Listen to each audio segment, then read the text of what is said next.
Libya سے حج پر جانے والے شہری عامر قذافی کی معجزاتی کہانی نے سننے والوں کے ایمان کو تر و تازہ کر دیا۔ عرب میڈیا رپورٹس کے مطابق لیبیا سے تعلق رکھنے والے نوجوان عامر المہدی منصورال قذافی نے رواں سال حج کا ارادہ کیا اور اسی ارادے کی تکمیل کے لیے لیبیا ایئرپورٹ پہنچ گئے۔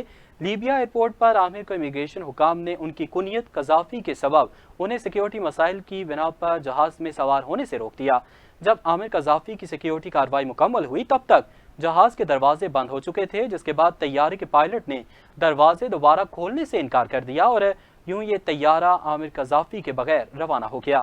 عامر قذافی نے کہا کہ ایئرپورٹ سے اس وقت تک نہیں جاؤں گا جب تک کہ حج کی طرف روانہ نہ ہو جاؤں، اور پھر وہ معجزہ ہوا جس نے سب کو حیران کر دیا۔ طیارے میں خرابی پیدا ہو گئی ہے اور مرمت کے بعد طیارے کے پائلٹ سے عملے نے درخواست کی کہ ایک مسافر رہ گیا ہے، اسے سوار کر دیں، لیکن پائلٹ نے انکار کر دیا۔ اس کے باوجود عامر ایئرپورٹ پر جم کر کھڑے رہے۔ جہاز ایک بار پھر روانہ ہوا، لیکن اس بار بھی اطلاع آئی کہ طیارہ دوبارہ کسی خرابی کے باعث واپس آ رہا ہے۔ جہاز اتروایا گیا اور فنی خرابی کی جانچ پڑتال کے بعد پائلٹ نے اعلان کیا کہ قسم کھاتا ہوں کہ جہاز اب عامر قذافی کے بغیر نہیں اڑ سکتا۔